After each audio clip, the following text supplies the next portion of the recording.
Bonjour et bienvenue pour cette première édition de Appartenir, donc émission que je vous propose avec Christopher Tchanko. Je m'appelle Ange.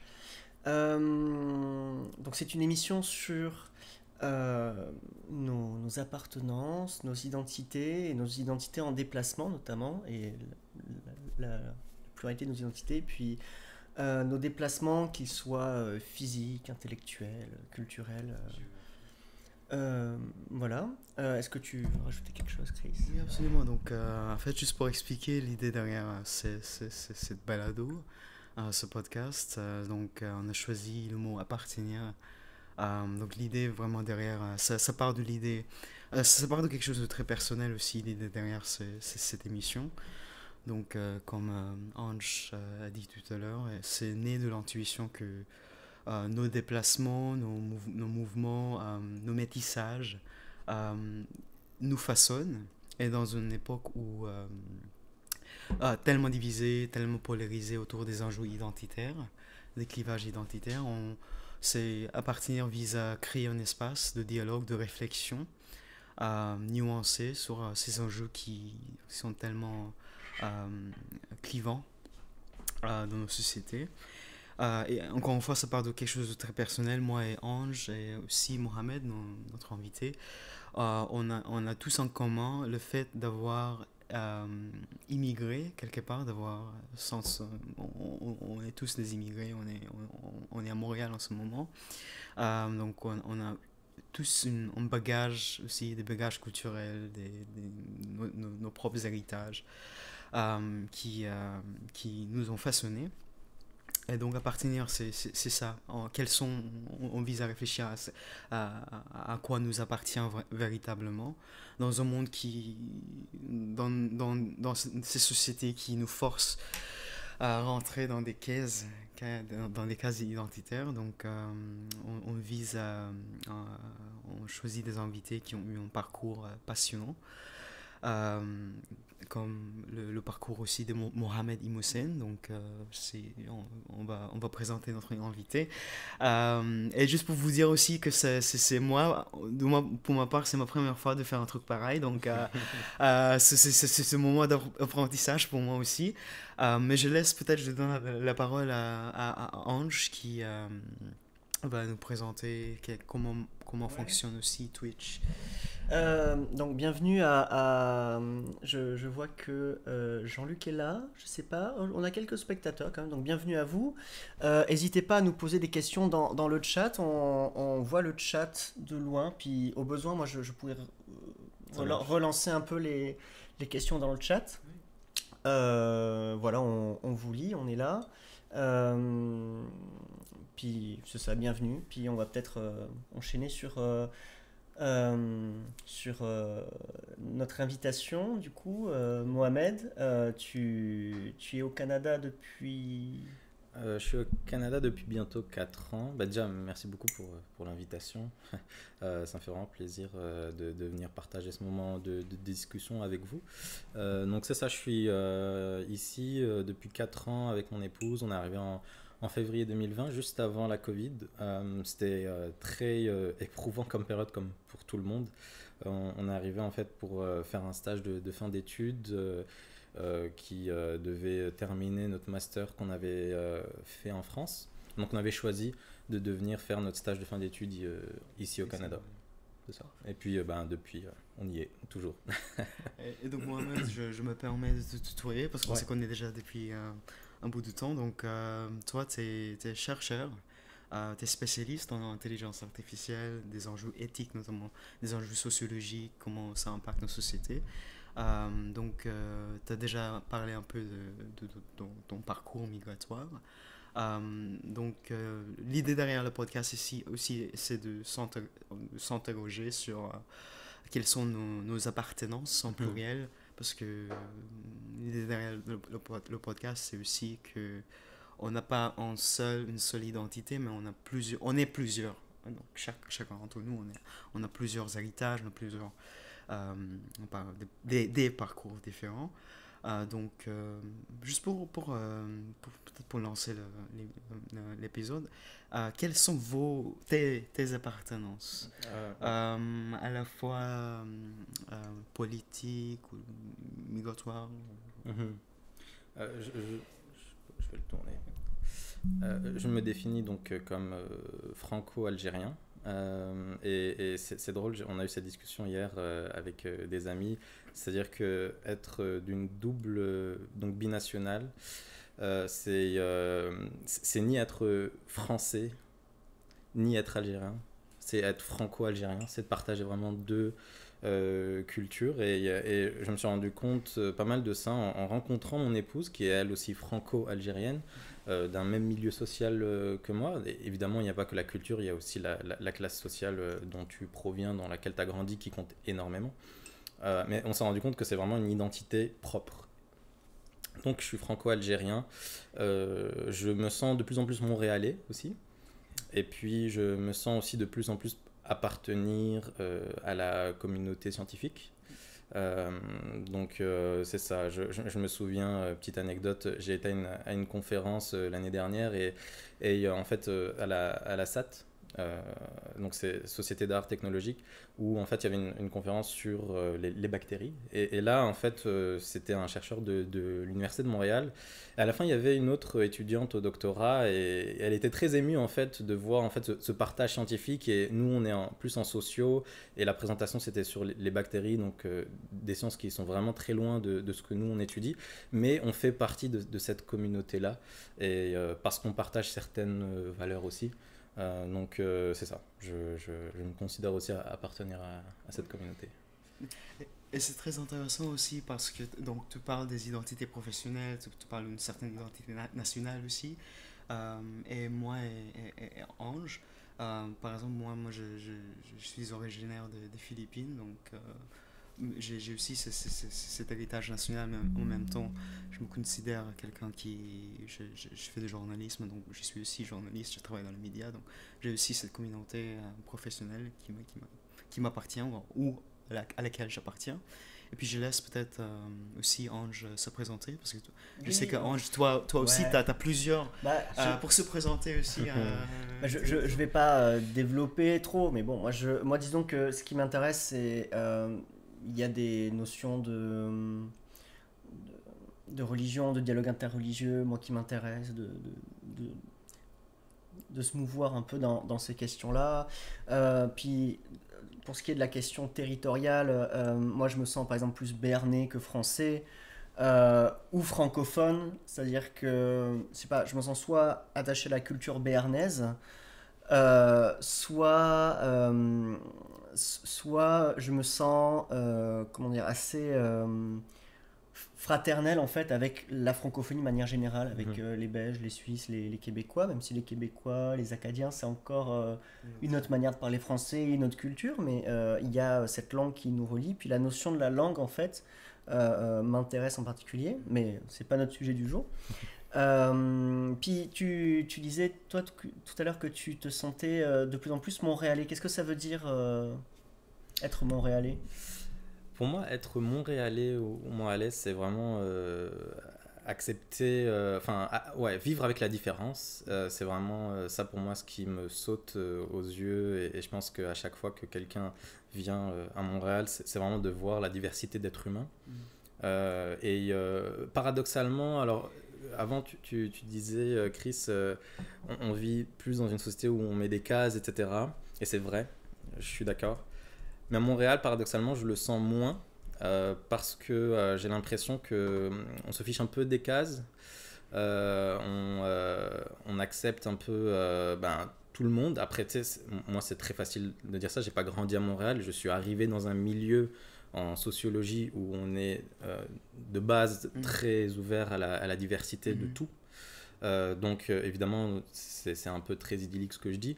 La réalité est beaucoup plus complexe, mais en tout cas le Montréal que je connais me permet moi de me développer d'un point de vue personnel, que ça soit sur mon niveau de spiritualité, enfin c'est pas de niveau, mais on va dire ma forme qui a évolué, mon expression de mes identités, elle laisse beaucoup plus de place ici à Montréal, alors qu'en France, je sens beaucoup plus de jugement. J'ai l'impression beaucoup plus contrôlant. Donc c'est ça, pour moi être Montréalais, c'est vraiment cette ouverture d'esprit et l'acceptation de la différence. Et aussi, ici, je suis immigré et j'ai toujours eu ce sentiment d'être étranger, que ce soit en France, en Algérie ou ici. Mais sauf que ici, je l'ai choisi. Et ça, c'est un niveau de satisfaction. C'est ça. Je suis vraiment fier d'être immigré ici, quoi. Et c'est très intéressant comme tu dis, tu l'as choisi, donc c'est pas une identité qui lui a été imposée. C'est-à-dire, juste pour revenir à ton point tout à l'heure, donc tu te considères être franco-algérien, donc t'es métissé, c'est un métissage dont tu es fier quelque part. Est-ce que tu penses que l'identité montréalaise, c'est quelque chose qui s'y est rajouté, et comment est-ce que tu essaies de réconcilier aussi tous ces divers héritages, l'héritage que tu as choisi aussi de venir à Montréal et d'être montréalais quelque part. Donc c'est un héritage que tu as choisi et pas qui a été imposé. Donc comment tu essaies de réconcilier toutes ces choses-là. Et un autre point aussi, c'est intéressant, tu avais parlé tout à l'heure de la bactérie, la nature, etc.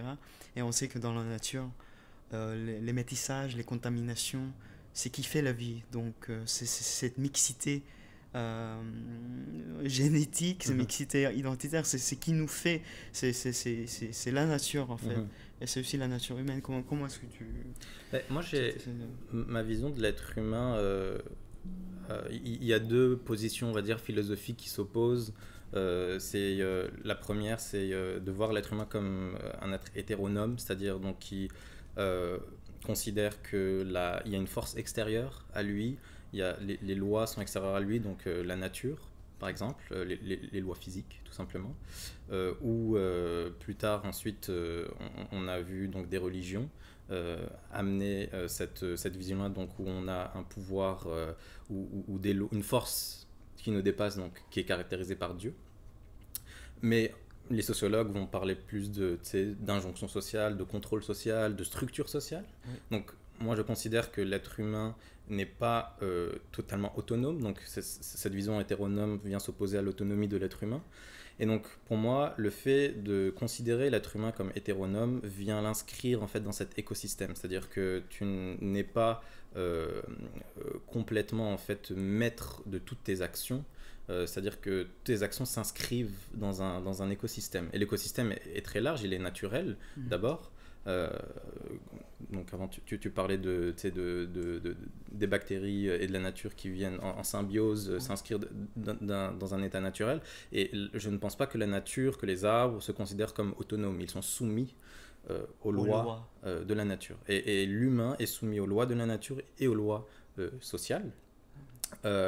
Et donc, c'est ça, je m'inscris à Montréal, en fait, dans vraiment cet écosystème de manière très naturelle, où j'ai un certain aussi détachement, c'est-à-dire que j'accepte de ne pas contrôler la chose, j'accepte de suivre, en fait, ce que la société ou la vie me donne. Par exemple, j'ai jamais eu pour ambition de faire un doctorat, et pourtant, je suis en train de faire un doctorat. Parce que tout simplement les conditions à Montréal ont fait que j'ai eu cette opportunité-là.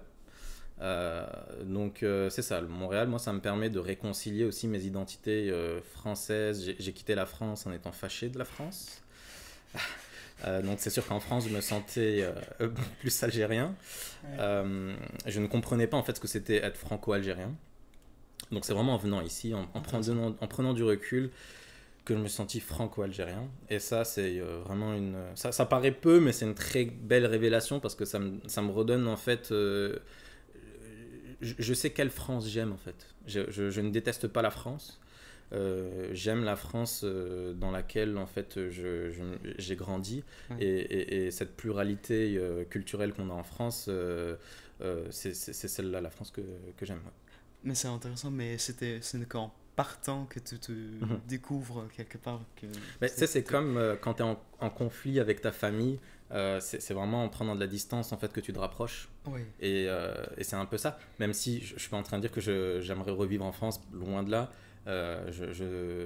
Avec tout ce qui se passe actuellement en France, notamment pour ma communauté, ça me conforte juste dans l'idée de rester ici à Montréal. Ici à Montréal. Mais ça me replace en fait dans mon identité et dans ma pluralité identitaire. Ouais. Donc c'est intéressant parce que là, quelque part, tu t'es déraciné ou tu t'es déplacé pour aller dans un autre pays, pour t'installer dans une autre culture, mais tu n'as pas l'impression d'avoir perdu quelque chose en fait. Bien au contraire, tu penses que ce fait de déplacement, ça t'a apporté une certaine richesse aussi, et ça t'a mené à quelque chose. Donc, et puis, il y a quelque chose aussi très intéressant que tu as dit tout à l'heure, à savoir l'humain. Donc, à la différence de la nature, l'humain, on vise quelque chose de presque d'une certaine transcendance.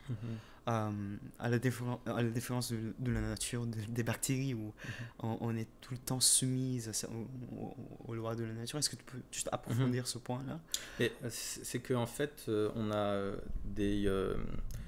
certains discours en fait qui responsabilisent l'être humain dans toutes ses actions, c'est-à-dire que si tu es pauvre, c'est parce que tu n'as pas assez travaillé à l'école ou que tu n'as pas assez travaillé, etc., par exemple.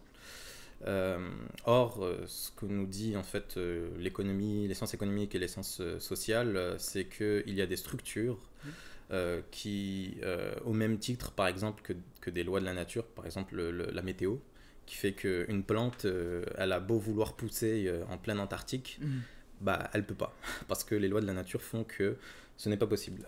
Donc, dans la société, il y a des structures qui font que ce n'est pas possible ou beaucoup plus difficile pour des personnes issues de classes défavorisées d'accéder à certaines sphères sociales. Et donc, ouais. Vas-y. Le chat est dissipé, mais j'ai Jean-Luc qui pose une question, mais tu pourras finir après. Comment on fait pour se déraciner? Est-ce que c'est juste qu'on change de mœurs au final? Il y a beaucoup de déconstruction. En fait, c'est-à-dire que quand tu vas à l'étranger, tu découvres aussi des nouvelles façons de penser, tu découvres une nouvelle épistémologie. Et donc, en fait, ça participe... là, je ne sais pas vraiment ce qu'on entend vraiment par déracinement. Je pense qu'on reste... Moi, par exemple, culturellement, je continue à écouter toujours de la musique française. C'est quelque chose qui me rattache toujours, en fait, à la France dans laquelle j'ai grandi. Donc je suis jamais totalement déraciné. Oui. C'est intéressant aussi dans la notion de déracinement. Normalement, il y a une connotation négative ou péjorative avec le déracinement. Du moins, à mon avis, je crois que c'est presque une force de pouvoir d'accepter aussi le fait d'être déraciné. Peut-être on n'a pas tout à fait le même... Moi, j'ai pas du tout le même rapport avec les Philippines, bien au contraire. Je me suis essayé de m'éloigner autant que possible de mes racines. Je ne sais pas lequel... c'était quoi le meilleur choix, en fait. Donc, je me retrouve un peu déraciné. Mais j'accepte, peut-être je commence petit à petit à accepter. Et même d'aimer aussi le fait d'être déraciné, parce que ça me permet de m'ouvrir aussi aux autres cultures. Mais j'ai perdu le fil de mes pensées. Mais la question de la notion de déracinement est hyper intéressante. Est-ce que vous avez une autre question là? Ouais, alors moi je pense que ce serait peut-être intéressant de commencer peut-être à migrer aussi sur comment ça peut s'articuler aussi avec ton travail. Qu'est-ce qui dans ton travail t'intéresse aussi par rapport... qu'est-ce qui fait écho à ton propre vécu Tu voulais dire quelque chose? Oui, en fait, il y a, pour revenir aussi sur la notion de l'humain, des lois de la nature, qu'est-ce qui est... donc, tu es spécialiste en intelligence artificielle. Donc peut-être pour jouer sur... tu as déjà commencé à parler de... Bah, déjà, je peux vous parler de comment je suis arrivé à m'intéresser à ce sujet. Moi, j'ai fait un master en France en économie de l'innovation.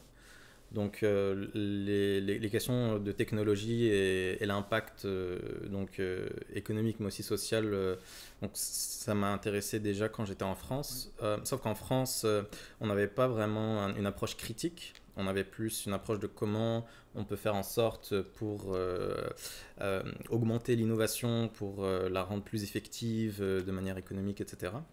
Et en venant ici, il y a des questions... En France, il y a des choses qu'on ne peut pas questionner. Donc, par exemple, toutes les questions sur la discrimination ou les questions sur la justice sociale, en France, ça reste très tabou. Ici, quand je suis arrivé à l'INRS, qui est l'Institut national de la recherche scientifique, qui est un peu l'équivalent du CNRS en France, c'est précisément ces questions-là qu'on pose, notamment sur les questions autochtones. Et les questions autochtones, moi, ont fait énormément écho à mon vécu en France, notamment en fait sur la guerre d'Algérie. Ici, on commence à introduire, il y a énormément encore de chemin à parcourir, mais il y a les questions de réconciliation qui sont abordées politiquement et médiatiquement. En France, on en est encore très loin. Et ça, moi, ça a été une révélation pour moi, c'est-à-dire que, ok, on peut effectivement discuter de ces choses-là. Donc j'ai commencé en fait à me questionner sur le système judiciaire parce que pour plein de raisons personnelles aussi, des expériences aussi que j'ai eues en Afrique du Sud où j'ai travaillé dans des associations en fait où il y avait des ex-membres de gangs en fait qui étaient là-bas. Donc je me suis beaucoup intéressé à la criminalité en Afrique du Sud et puis la question de la criminalité pour moi est un enjeu fort parce qu'en France on stigmatise énormément la communauté arabo-musulmane, on la lie énormément en fait à la question criminelle. Donc moi ça a toujours été un sujet d'intérêt d'où vient la criminalité et pourquoi et comment elle est gérée. Et donc en étudiant ça, je me suis rendu compte que une action est toujours en fait précédé d'une histoire. C'est-à-dire que quand quelqu'un fait quelque chose, n'importe qui, il y a toujours une raison derrière. Avant, on parlait des structures qui permettent en fait qui imposent certaines actions. Qui contextualise aussi. C'est ça, qui contextualise un vécu. Et la contextualisation de ce vécu amène à entreprendre certains chemins de vie. Peu importe le chemin de vie. Et quand j'ai appris, quand j'ai compris ça, en fait, que et la sociologie nous permet vraiment de le décrire, notamment Bourdieu, avec donc sous son concept de reproduction sociale, avec tout son concept de capital culturel, social et économique, qui est, on va dire, la valorisation de ce capital est déterminée par les classes dominantes. Donc le fait que moi, par exemple, je sais pas, j'écoute du rap français, en France, ça reste une sous-culture pour beaucoup de gens, malgré que ça soit la musique la plus écoutée de France. Et ça, c'est parce que les classes dominantes n'écoutent pas de rap. Donc les classes dominantes choisissent... Avec des nuances quand même, parce que par exemple le slam, souvent il va être mieux considéré, puis tu as des gens qui sont plus... Genre, Orelsan s'est rendu presque de la variété dans son public cible. Bien sûr, il y a en fait, c'est là que tu vois que ce n'est pas la classe dominante n'est pas du tout la masse. La classe dominante, c'est la classe en fait dirigeante, c'est-à-dire celle qui prend les décisions, celle qui est à l'hémicycle, celle qui est à l'Élysée, celle qui est dans les médias. C'est plus cette classe-là dont je parle. Et c'est un exemple parfait de voir que le rap aujourd'hui est la musique la plus écoutée de France. Mais malgré ça, tu peux pas aller citer un rappeur dans tes textes à l'école. Parce qu'à l'école, c'est quand même les classes dominantes qui structurent ce qu'on apprend. Je veux dire, c'est pas pour rien qu'on apprend tous les rois de France. C'est pas pour rien qu'on passe énormément de temps à parler d'un certain narratif, qui est très souvent lié à la classe bourgeoise, enfin plutôt noble, mais... Je pense que ça répond, enfin ça fait une transition peut-être intéressante avec une question qui vient d'être posée, qui est un peu complexe, mais peut-être pas tant que ça, en tout cas un peu longue. En explorant la notion de déracinement culturel, comment pourrions-nous évaluer les implications paradoxales inhérentes à une approche tautologique de la préservation culturelle, où la tentative de maintenir une identité culturelle pure pourrait-elle même contribuer au déracinement en figeant une culture dans un état statique éloigné de son évolution naturelle?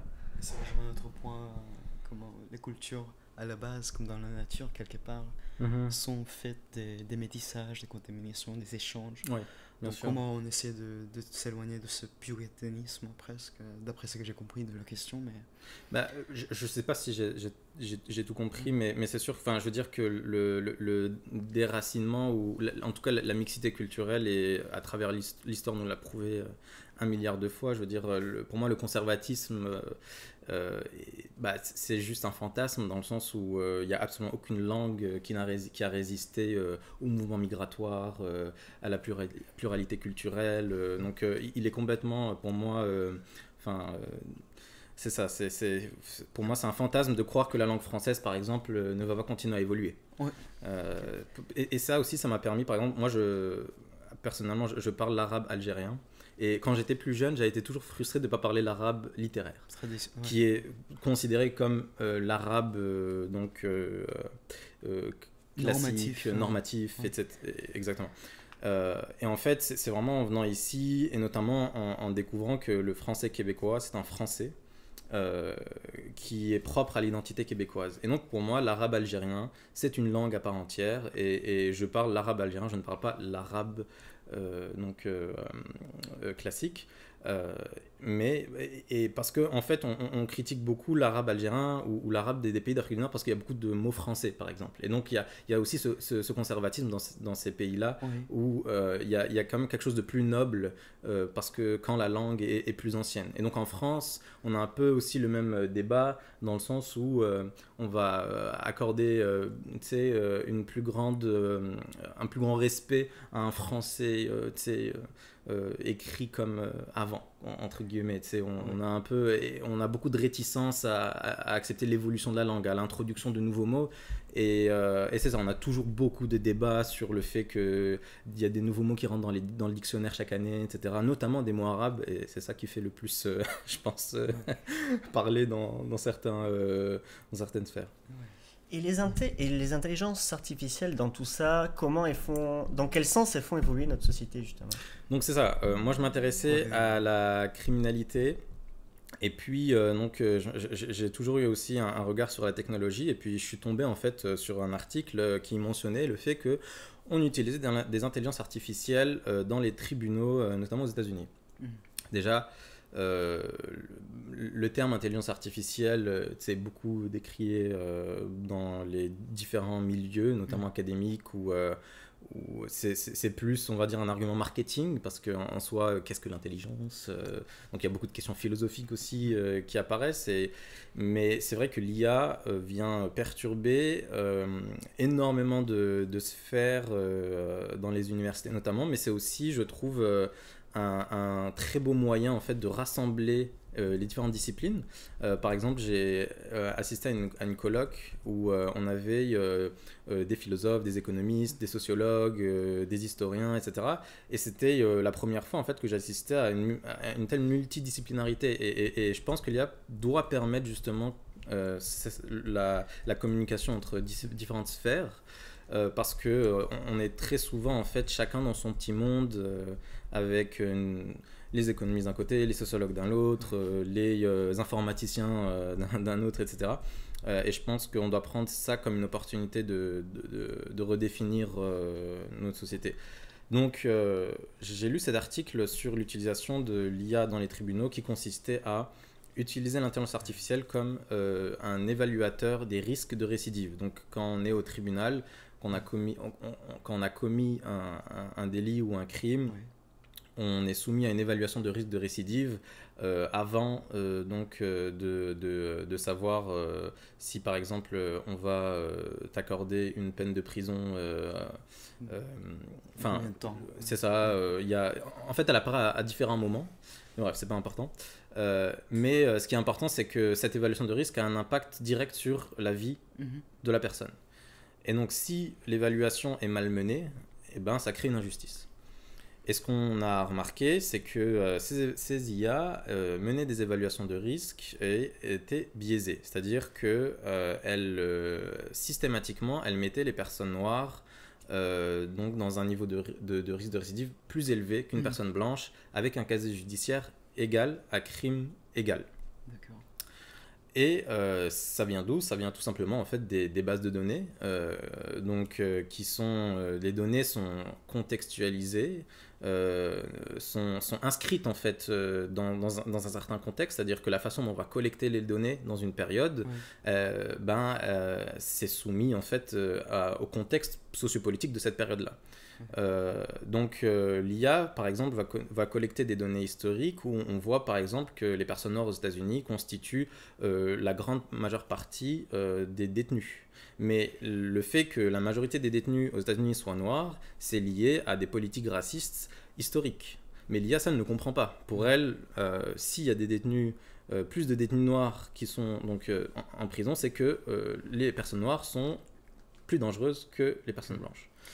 Alors, j'ai Léa qui demande, et puis après il y a une question de Kiko Bong aussi qui est un peu longue, mais déjà Léa demande de quelle base de données tu parles?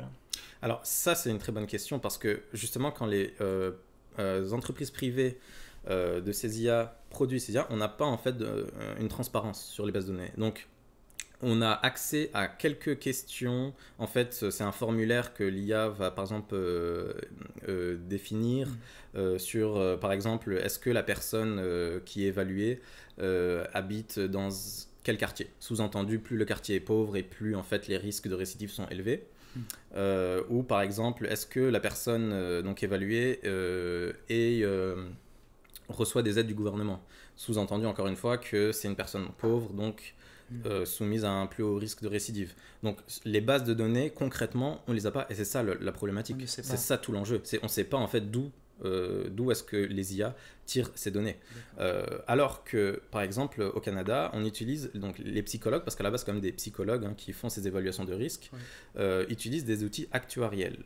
Et ça, c'est des méthodologies. Donc ces outils actuariels se différencient des IA parce que c'est des outils qui ont été créés par des universitaires sur des bases scientifiques. Elles sont critiquables. Par exemple, ces outils-là sont moins efficaces sur les personnes autochtones parce qu'elles ne prennent pas forcément le contexte historique de ces communautés-là. Mais on peut les critiquer parce qu'il y a une transparence. Et c'est ça tout l'enjeu. Et donc on peut avoir un débat là-dessus et on peut viser à les améliorer. Oui, alors du coup, Léa en plus relance sur le fait qu'elle est intéressante la question de Kiko Bong. En quoi l'interaction entre la langue française en tant que moyen d'expression humaine et l'intelligence artificielle en tant qu'entité algorithmique évoluait soulève des questionnements sur la nature de la communication, de la compréhension culturelle et de l'essence même de la conscience linguistique dans un monde de plus en plus interconnecté et technologiquement avancé. C'est une très grande question. Kiko Bong qui est pointu. C'est super intéressant parce que justement des outils comme ChatGPT vont juste polariser, vont s'approprier en fait une façon de parler. C'est-à-dire que si on fait pas l'effort nous d'écrire avec nos propres moyens d'expression, notre propre culture, notre propre vécu et qu'on laisse les intelligences artificielles le faire, en fait, elles vont l'écrire sous le prisme de la personne qui a développé cette intelligence artificielle. Et donc, forcément, on va avoir une uniformisation de la langue et on va avoir une perte de richesse énorme puisqu'il y a énormément de mots qui se sont intégrés. On prend l'exemple de la langue française, mais je pense que c'est le cas pour toutes les langues. Il y a des fois des mots, des choses qu'on n'arrivait pas à exprimer dans la langue française et qu'on a emprunté donc de l'anglais pour exprimer certaines émotions ou certaines choses, ou qu'on a emprunté de l'arabe ou de plein d'autres langues. Donc si on laisse effectivement l'IA s'exprimer à notre place, encore une fois, sous le prisme de ceux qui l'ont développé, et ceux qui l'ont développé ne sont pas représentatifs de la société en général, ça reste quand même toujours les mêmes classes sociales qui développent ces IA-là, on arrive à des mondes qui sont de plus en plus polarisés, effectivement. Mais c'est hyper intéressant aussi. Merci beaucoup pour cette question d'ailleurs. Donc, déjà, donc on a parlé de plusieurs choses. Donc l'impact de l'IA sur le système judiciaire, notamment dans le contexte des États-Unis, les questions linguistiques, la question de la créativité humaine aussi, qui peut-être l'intelligence avec le... en plus, c'est une technologie qui évolue très vite. Et puis, il y a des gens qui disent de façon un peu apocalyptique, ça va venir remplacer, par exemple, tous les artistes, les écrivains, etc. Et puis, comme tu disais tout à l'heure, il y a aussi ce risque que l'intelligence artificielle va enlever une certaine complexité, pas juste dans la manière dans laquelle on écrit, mais aussi dans la manière dans laquelle les humains pensent aussi, réfléchissent et créent, écrivent. Donc, mais j'aimerais bien revenir aussi sur ton point tout à l'heure, sur la question de l'humain, et qu'est-ce qui nous distingue de la nature, ou qu'est-ce qui nous distingue de la technologie. Donc, lorsqu'on pense de l'intelligence humaine, on pense à cette dimension de la créativité, dans l'intelligence émotionnelle, de l'intelligence, je sais pas, même la notion de l'espoir, la notion d'aspirer à quelque chose qui nous transcende. Il y a pas mal de choses, donc juste peut-être pour revenir à... C'est quoi ta perception de l'humain dans tout ça, de l'intelligence humaine versus l'intelligence artificielle? Bah, je pense qu'on est quand même encore dans un stade très primitif de l'intelligence artificielle, même si c'est un outil qui fait des choses qui sont extraordinaires et que peut-être qu'il y a 10 ans on n'aurait même pas imaginé que ce soit possible. Mais encore une fois, tout l'enjeu, ça reste de définir ce que c'est l'intelligence, et ça c'est une question qui est philosophique. Je ne pense pas qu'il y ait une réponse vraiment à ça qu'on puisse trancher. Mais ce qui est sûr, c'est que dans l'état actuel des choses, l'IA, c'est juste des mathématiques, c'est une science mathématique. Donc on peut mettre en place tous les paramètres qu'on veut pour faire en sorte que l'IA puisse répondre à certains de nos besoins ou puisse exprimer certains sentiments, mais ça reste très superficiel en fait, ce sont des faux sentiments. C'est comme tu pourras jamais remplacer par exemple un acteur ou une actrice avec une IA, parce qu'il y a cette question de l'humain qui est dans l'apprentissage, dans l'erreur par exemple, ou dans la notion comme tu disais, d'aspirer à évoluer, mais l'IA, si on lui dit pas d'évoluer, on lui apprend pas à apprendre, elle ne le fait pas. Et il y a une diversité d'IA de toute façon en fait, même de manière plus technique. Il y a différentes façons d'approcher l'IA, mais moi ce que je trouve vraiment, on va dire, problématique, c'est cette fameuse boîte noire de l'IA où tu peux ramener n'importe quel, le meilleur développeur du monde ne saura expliquer en précision comment ça fonctionne, comment l'IA interprète réellement les données. Et ça reste quand même extrêmement très problématique, puisque toute la question de la responsabilité, donc c'est-à-dire par exemple dans un tribunal, si un juge ou une juge, un avocat ou une avocate fait une erreur, on est capable de responsabiliser la personne et de prendre des conséquences pour corriger cette erreur-là. Mais une IA, eh ben aujourd'hui, de manière légale, on n'a pas de responsabilité. C'est-à-dire que si une IA fait une erreur, bah, il y a une erreur. C'est la faute de la machine. C'est la faute de la machine, et donc on déresponsabilise. C'est comme quand on a créé un peu juridiquement l'entité de l'entreprise. On a déresponsabilisé en fait ceux qui dirigent l'entreprise. Donc c'est un peu ce parallèle-là. Donc je sais plus c'était quoi la question originelle, mais pour moi, si on dissocie l'humain de la machine, alors la question de la responsabilité, elle devient extrêmement pertinente. Ou autrement dit, on a sous-traité même la capacité de choisir entre le bien et le mal. C'est comme si les questions morales et éthiques qui sont propres au système judiciaire, parce que ce sont des questions de la culpabilité, de la justice aussi. Donc c'est comme si on a sous-traité pas juste notre créativité, mais aussi notre capacité de décider en fait, de choix. Quels sont dans d'autres domaines, est-ce que dans la santé, dans la santé aussi, l'immigration aussi. Dans l'immigration, moi j'y connais moins dans l'immigration, je m'y connais un peu plus dans le domaine de la santé. Dans la santé, on utilise par exemple des intelligences artificielles pour détecter les cancers de la peau. Et ce qu'on a remarqué, encore une fois, c'est que les cancers de la peau, ces IA détectent beaucoup mieux les cancers de la peau sur les peaux claires que sur les peaux foncées. Tout simplement parce que les bases de données donc, qui sont utilisées, pour le coup, celles-ci, on sait, on a un peu plus d'informations sur les bases de données qui sont utilisées.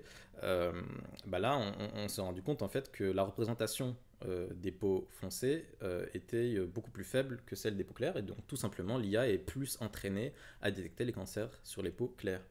Mais ça a des conséquences fortes, puisque on sait qu'aux États-Unis par exemple, ça c'est pas forcément à cause de l'IA, mais c'est déjà le cas, c'est-à-dire qu'aux États-Unis, les personnes noires, et ce, peu importe leur classe sociale, évidemment plus la classe sociale est élevée et moins cette corrélation est forte, mais aux États-Unis, les personnes noires se font détecter moins souvent sur les questions de dépistage que les personnes blanches, parce que le système de santé est foncièrement raciste et misogyne, parce que les femmes, par exemple, noires aux États-Unis ont plus de chances de mourir à l'accouchement que les personnes blanches. Structurellement.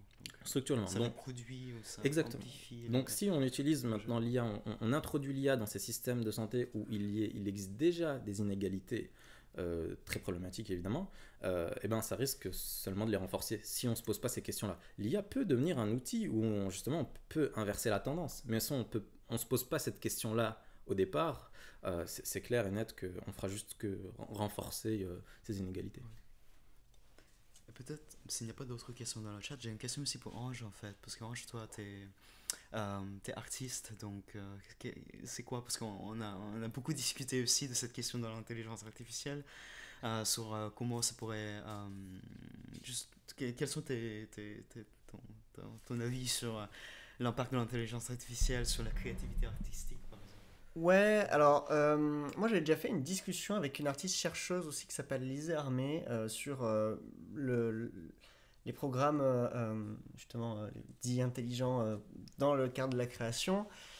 Puis, tu sais, tous les deux, on partage une non-inquiétude par rapport à ça, parce que précisément, on a tous les deux fait des écoles d'art. Puis, moi, elle a fait aussi la faculté à Bilbao, elle a fait un doctorat à Bilbao, notamment autour de l'art et des technologies, et aussi du vivant et des écosystèmes, tout ça. Mais il y a comme un. Je sais pas, c'est quand on a conscience de c'est quoi le travail de quelqu'un qui a la volonté en tout cas de créer, de porter un regard sur le monde qui est le sien. Tu sais, un, un programme de discussion comme ChatGPT ou de création d'images, il a absorbé plein de choses, mais après il va générer comme des espèces de patchwork de choses que tu lui demandes. Enfin, il va faire des collages, mais il a ingéré beaucoup de. Comment dire, la masse, la plus grande masse des choses qu'il ingère, c'est quand même des choses assez soit clichés, soit. Enfin, c'est pas des choses qui ont beaucoup de personnalité, à moins de lui demander de faire les choses d'une certaine manière. Mais du coup, en tant qu'artiste, on travaille déjà en fait à développer notre propre regard, notre propre, oui, c'est ça, notre propre regard sur le monde, notre propre manière de raconter les choses. Et on ne voit pas comment un programme, en fait, il faudrait qu'un programme de son propre chef fasse des propositions, fasse lui-même des corrélations et fasse lui-même. Et non seulement il faudrait qu'il soit capable, a priori, hein, là on réfléchit nous en tant qu'artistes, mais a priori il faudrait qu'il soit capable déjà de faire des propositions, d'avoir un regard sur le monde qui est le sien. Mais aussi, il faudrait qu'il ait une histoire dans ce monde, en fait. Il faudrait qu'il ait un vécu. Il n'en a pas. Donc, il n'a rien à raconter, en fait. Ce n'est qu'une base de données dans laquelle on extrait des choses. Donc, à partir de là, nous, on n'est pas tant inquiets, quoi. Mais après, est-ce que pas, par exemple, les technologies comme le chat GPT, c'est presque les connaissances humaines collectives. Moi, je parle, je suis très pessimiste aussi par rapport à cette technologie, mais on pourrait y penser aussi comme une espèce c'est l'intelligence humaine collective qui récolte cette technologie-là. Mais le problème, c'est ça ne fait que régurgiter ou reproduire les mêmes, comme tu as dit, les mêmes préjugés, les mêmes billets, peut-être les mêmes styles artistiques. Peut-être le risque aussi dans cela est que ça va juste homogénéiser la culture humaine ou reproduire ses préjugés. Qu'est-ce que vous en pensez? Ouais, moi c'est précisément pour ça que je suis pas inquiet en fait. C'est précisément parce que à date, en tout cas, il y a un truc où, ça marche pas quoi. Souvent, en fait, souvent, ça va être un outil pour accélérer certains processus et ça va bien marcher. Et c'est ce que disait Alizé aussi, c'est que il y a quelque chose aussi dans la manière dont on en parle qui déjà induit un rapport qu'on veut avoir. C'est-à-dire qu'il y a tout un fantasme qui est celui de la science-fiction depuis un certain temps, des robots, des IA qui prennent le contrôle, qu'on voit comme un adversaire. Précisément, si on commence à envisager ça comme un outil, comme quelque chose qui nous aide, bah peut-être qu'on va aussi adapter nos usages en fonction et qu'on va l'amener. C'est à nous aussi à amener cette chose-là dans ce sens-là. Voilà. Je ne sais pas ce que tu en penses. Non, mais c'est ça, je pense que c'est précisément tout l'enjeu, c'est de s'approprier la technologie. Moi, je ne fais pas partie forcément de ceux qui veulent, par exemple, je sais pas, l'interdire ou en s'en éloigner le plus possible. Non, au contraire, je pense qu'il faut se l'approprier, mais il ne faut pas la laisser en fait aux mains des personnes qui de toute façon se l'approprieront pour leur but lucratif tout simplement ou pour avoir accédé à certaines positions de pouvoir. Et faire des colonies sur Mars. Voilà, c'est ça par exemple. Donc je pense que c'est tout à chacun de se l'approprier, mais de manière aussi éthique, d'en connaître les limites, de ne pas se laisser non plus berner par ça, d'être conscient en fait de son identité. Et comme tu te disais avant, dans l'art, pour moi ce qui m'intéresse quand par exemple je regarde un film, c'est de regarder l'histoire de sa réalisatrice ou de son réalisateur, de voir dans quel contexte il a été produit. Pareil pour la musique, je regarde les artistes, leurs interviews, etc. Ce qui est bien évidemment impossible avec ces technologies-là. Donc c'est aussi, je pense, une certaine responsabilité individuelle, entre guillemets, de juste en avoir conscience que ces outils-là, en fait, polarisent les informations et les opinions, on a toujours, ces outils-là sont développés par les pays du Nord, principalement, donc avec une épistémologie des pays du Nord, ce qui peut potentiellement accentuer justement les inégalités, c'est l'équivalent entre les pays du Sud et les pays du Nord. Donc c'est ça, c'est des choses qu'il faut vraiment avoir en tête. Absolument, et puis sur ce point-là, le fait que c'est une technologie, on parle d'une quatrième révolution industrielle, et le fait qu'il y a aussi le problème de, comment dire, les inégalités entre les pays, le fait qu'il y a beaucoup de pays qui n'ont pas accès à cette technologie-là, ou sinon qui n'ont pas l'encadrement juridique, politique, etc. nécessaire pour pouvoir contrer aux effets peut-être néfastes ou négatifs de cette technologie-là. La perte des emplois, donc il y a pas mal des impacts aussi sur les économies, notamment des pays en développement. Qu'est-ce qu'on en pense peut-être sur une échelle plus globale, mondiale? Quelle est ta vision de l'avenir aussi par rapport à... Étant donné on est dans un système où ces technologies-là sont contrôlées ou dominées par notamment des entreprises privées aux États-Unis. Je pense que ça ne fera qu'accentuer aussi l'exploitation de certains peuples, parce que ces IA-là, on en parle comme si c'était quelque chose de pas concret, mais il y a aussi des choses très concrètes matériellement parlant. Il faut des data centers, il y a physiquement des matériaux qui sont nécessaires. Et ces matériaux-là, on va les exploiter dans des mines, dans des pays où le contexte social et politique est catastrophique. Donc ça va accentuer, je pense, ce côté-là. Et puis aussi, avant on parlait de l'humain.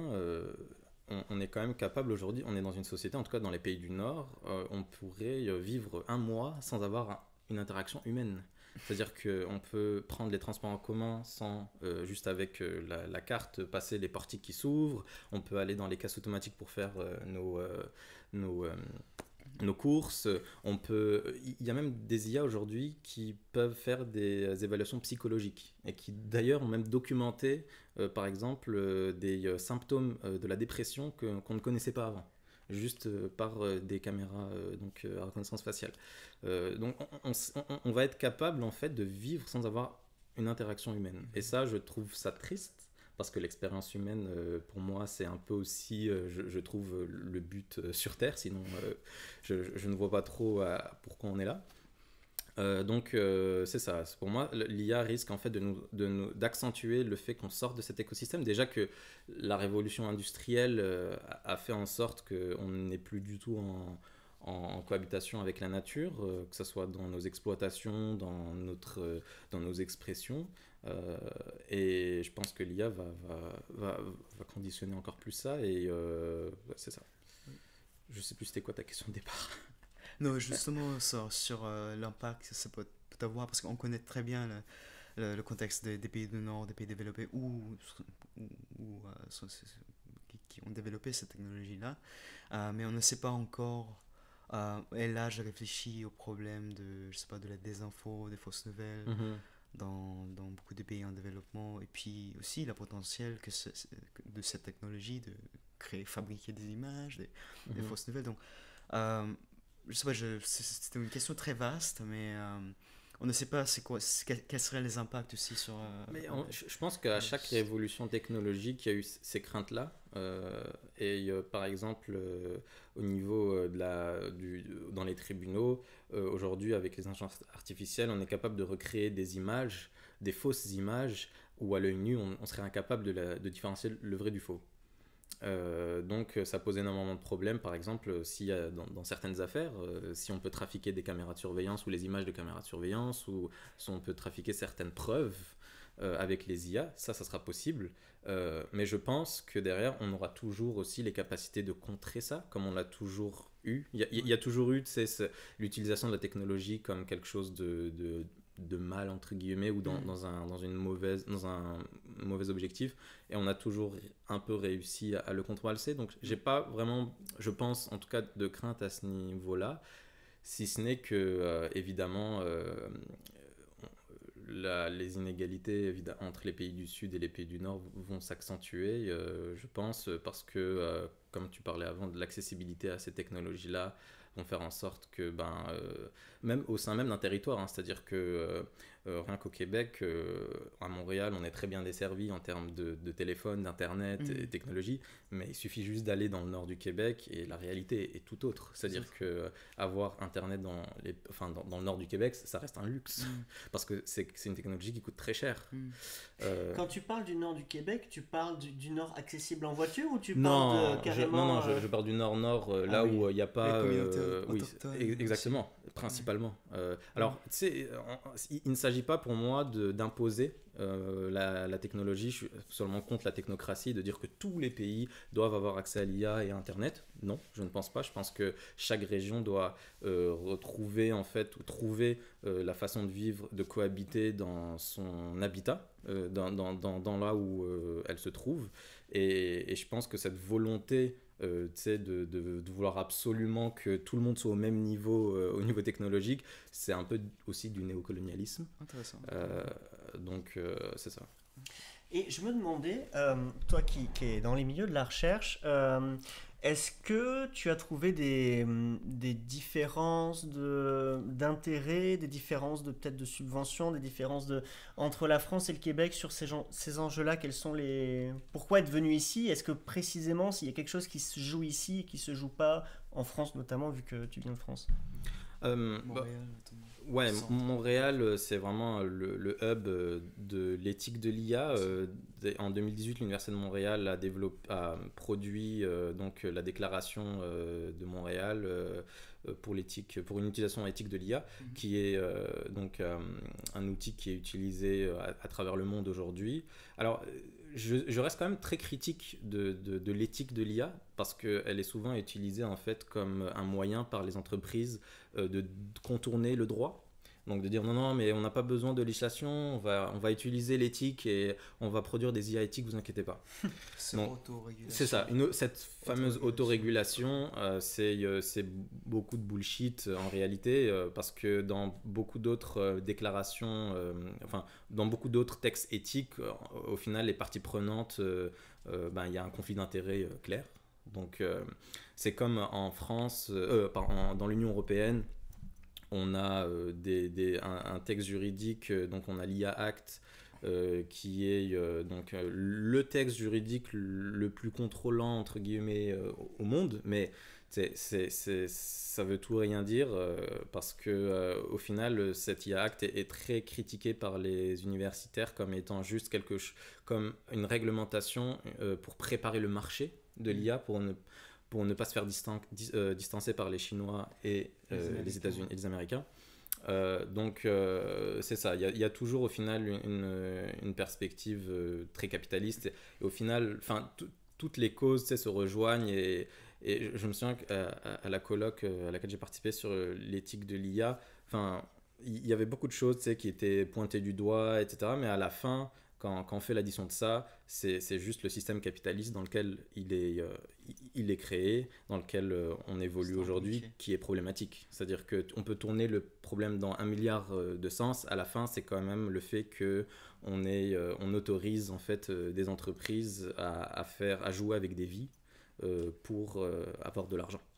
Et ça, encore une fois, on peut tourner le problème dans tous les sens, on arrivera au même résultat. Et concernant les emplois, tu as soulevé un truc très important. Moi, je me souviens quand j'étais en France, durant mon master, on nous apprenait la théorie de Schumpeter, qui est un économiste, la destruction créatrice. Oui. Donc l'idée de quand une nouvelle technologie apparaît, elle va détruire des emplois, mais elle va en créer d'autres. Et on absorbe en fait ces informations comme si la vie humaine n'était faite que de statistiques et de chiffres. Oui. Comme si en fait les gens qui perdent leur emploi, c'est pas très grave, parce que de toute façon leurs enfants vont en gagner plus tard, parce que la technologie va ouvrir d'autres perspectives. Déjà, pour moi, c'est inhumain en fait de réfléchir comme ça, puisque le caissier ou la caissière qui va perdre son emploi, qui a 45 ans, elle va pas prendre une formation de développeur pour ensuite développer des IA elle va juste être au chômage, et elle va juste continuer à se faire exploiter parce qu'elle va changer de métier qui n'a pas encore été absorbé par l'IA. Exactement. Et je crois le plus grand danger aussi, c'est c'est parce que c'est une technologie qui évolue d'une vitesse incroyable, ça s'accélère. Peut-être à la différence d'autres technologies, et on a vu la révolution numérique avec la naissance d'Internet, ou même l'imprimerie, etc. Mais je crois qu'on arrive à un moment où c'est juste la technologie évolue très vite, et puis il y a un manque de connaissances, un décalage entre la connaissance de cette technologie de la part du grand public, et puis le peu de gens qui s'y connaissent. Et même les politiciens ne savent pas de quoi il s'agit. Et on n'arrive plus à avoir l'encadrement juridique nécessaire, puisque la technologie évolue très très rapidement. Totalement. Et puis, tu avais soulevé un point aussi tout à l'heure sur la question de comment dans les pays développés au nord, ce sont des sociétés hyper individualistes. Est-ce que tu penses que ça va accélérer la tendance vers, je sais pas, un isolement aussi dans les pays du nord notamment, où ça va juste nous découper encore plus de la réalité sociale, de la communauté, d'essence, d'appartenance aussi, pour revenir au sujet de podcast. Est-ce que ça va juste nous isoler encore davantage? Je pense que ça serait d'accorder trop, on va dire, de pouvoir à l'IA, que de dire que c'est l'IA qui va nous amener à être plus individualiste, ou à être moins, on va dire, empathique, ou etc. Je pense que l'IA peut être un accélérateur, mais encore une fois, ça dépend en fait de qui l'utilise, de comment on l'utilise. Si on se pose ces questions-là au préalable, c'est tout l'enjeu par exemple des réseaux sociaux, où les choses ne sont jamais blanches ou noires. Les réseaux sociaux ont permis des choses extraordinaires aussi, humainement. Les réseaux sociaux ont permis de rassembler des gens, notamment par exemple lors du printemps arabe, où lorsque des gouvernements totalitaires fermaient l'accès à Internet, ou fermaient l'accès à l'information, les réseaux sociaux amener justement ces informations-là qui étaient vitales pour des soulèvements de certains peuples, etc. Donc je pense que c'est surtout l'utilisation qu'on en fait, et on voit par exemple Facebook qui a interdit maintenant tout accès à l'information à travers donc Instagram et Facebook, donc les compagnies de Facebook, où aujourd'hui on n'est plus capable d'aller par exemple sur la page de Radio-Canada et de voir des informations. Les médias, des Et pas médias canadiens. Et pas que les continus. médias et pas que, canadiens. et pas que les médias canadiens. Et ça, c'est extrêmement grave de voir qu'un seul homme a ce pouvoir-là. Le GAFA. Les GAFA, en l'occurrence la Mark Zuckerberg, mais c'est le cas pour absolument que ce soit les Elon Musk et compagnie, les Jeff Bezos, c'est extrêmement, je trouve, problématique de voir qu'il y a des hommes qui ont une puissance économique et aussi politique au final, et qu'ils sont capables de faire ce qu'ils veulent, quoi. Ça, je veux dire, c'est très problématique, et c'est une individualisation en fait du pouvoir au final, le fait de concentrer ces ressources-là dans un seul homme ou dans une seule entreprise. Donc ouais, je sais pas je pense que on a encore le destin entre nos mains, et puis il y a des aspects culturels évidemment, il y a des aspects aussi qui sont politiques, géopolitiques avec ce qui se passe dans le monde. On a aussi un renfermement vers soi. Il peut être positif, je pense, le fait de se renfermer vers soi, dans le sens où, par exemple, sur les questions environnementales, moi je ne suis pas du tout en fait pour tu sais, que nous, Montréalais, on aille chercher des solutions environnementales pour des populations au Laos, par exemple. Je pense que je veux dire, locale, c'est ça, exactement. Je pense que chaque population doit trouver ses solutions. On peut toujours avoir ce soutien-là, puisque économiquement, les pays du Nord sont en position de force, donc on peut toujours avoir un certain soutien, mais je pense que, encore une fois, ça serait du néocolonialisme que d'aller dans certains pays du Sud et leur dire non, mais c'est comme ça qu'il faut faire, vous regardez, c'est mieux. Donc je pense que ce renfermement vers soi, c'est plus se concentrer sur... oui, dans plein de pays du monde, il y a une misère sociale qui est atroce, mais je pense que il faut faire confiance à ces pays-là. Faut arrêter l'ingérence politique notamment, et leur faire confiance pour qu'eux-mêmes en fait puissent sortir de leur propre situation. Et c'est pas à nous occidentaux d'aller dans ces pays-là.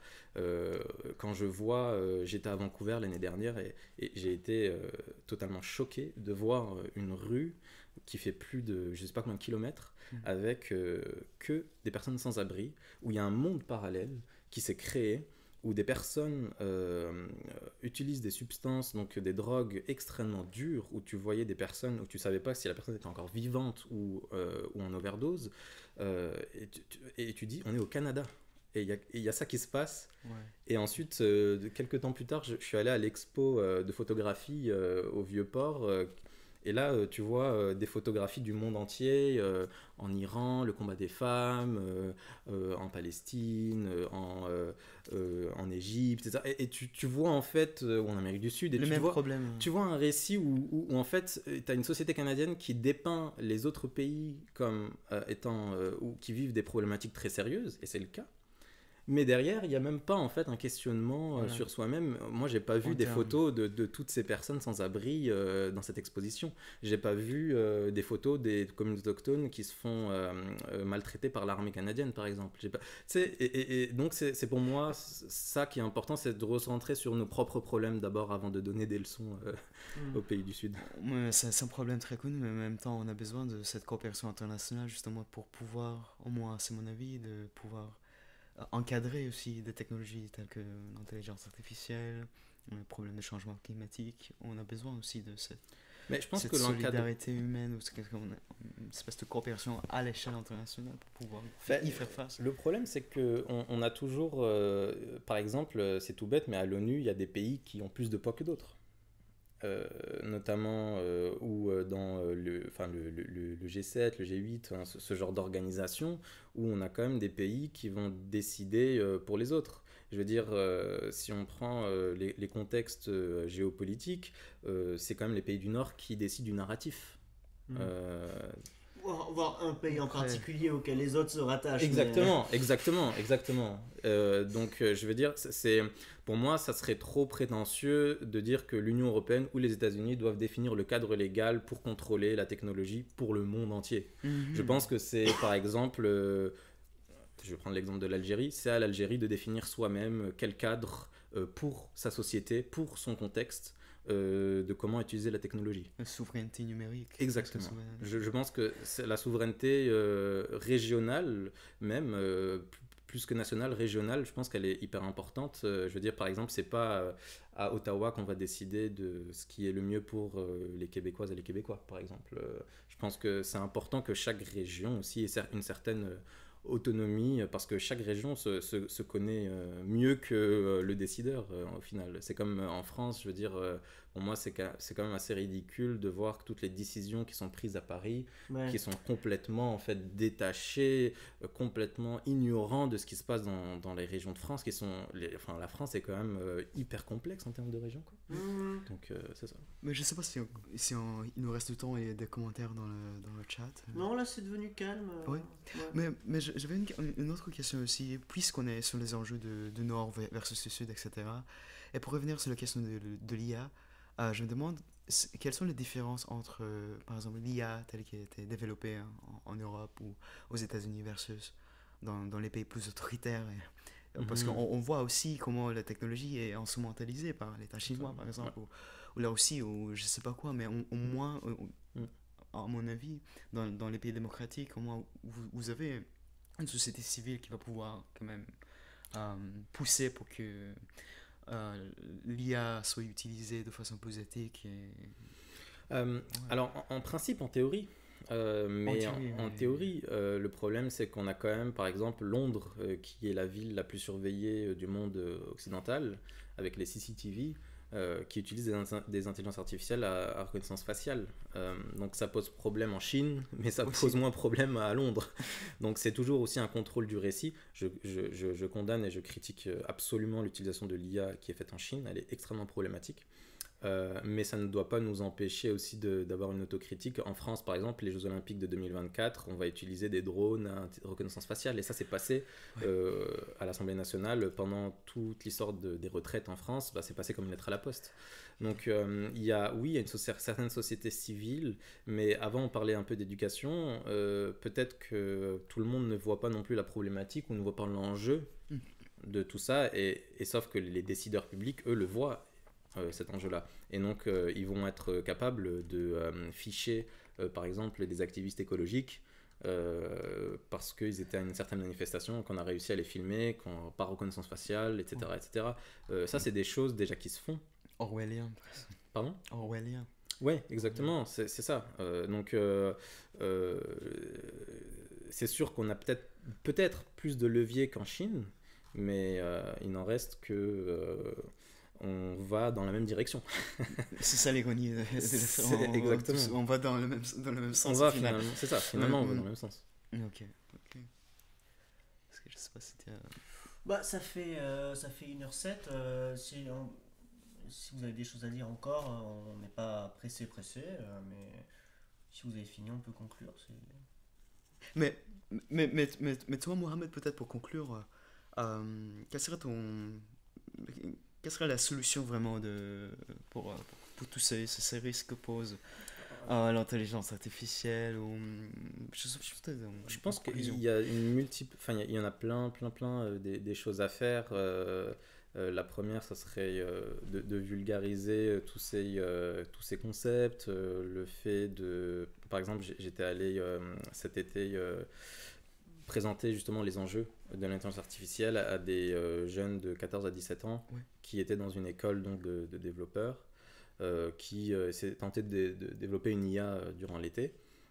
Et donc, c'est de sensibiliser les jeunes générations d'abord à ces enjeux-là. Ensuite, chacun son domaine.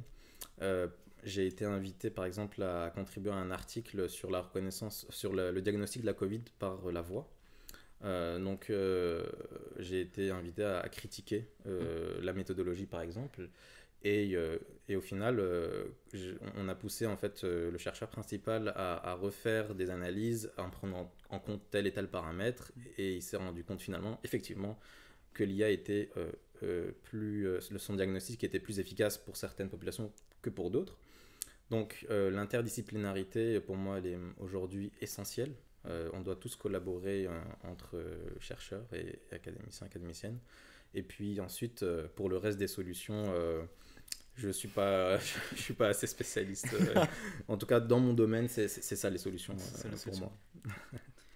Merci beaucoup, Mohamed. Merci pour l'invitation. C'était hyper, très enrichissant comme discussion. Et puis, Oui, merci aux quelques personnes qui ont participé dans le chat. Bon, même si ça a été un peu dissipé pendant un moment, enfin pendant même tout le temps, mais bon, c'était bon enfant.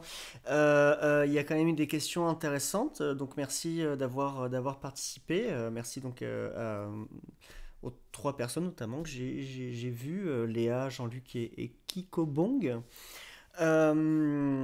Puis voilà, donc cette émission sera rediffusée donc sur la chaîne YouTube Appartenir. Donc nous on s'en va momentanément, enfin toi tu t'en vas définitivement, mais nous on s'en va momentanément. On reprend le direct à 16h avec Marine Caleb, qui devait intervenir mercredi dernier, mais qui finalement a dû décaler. C'est ça. Elle est journaliste indépendante, et puis elle va nous parler aussi des enjeux migratoires, le traitement médiatique notamment des réfugiés dans des contextes différents. Donc si vous êtes là, si vous êtes disponible, ça nous fera plaisir aussi de vous revoir à 16h, dans 30 minutes, 40-30 minutes. Voilà. Merci beaucoup. Merci. Merci Mohamed.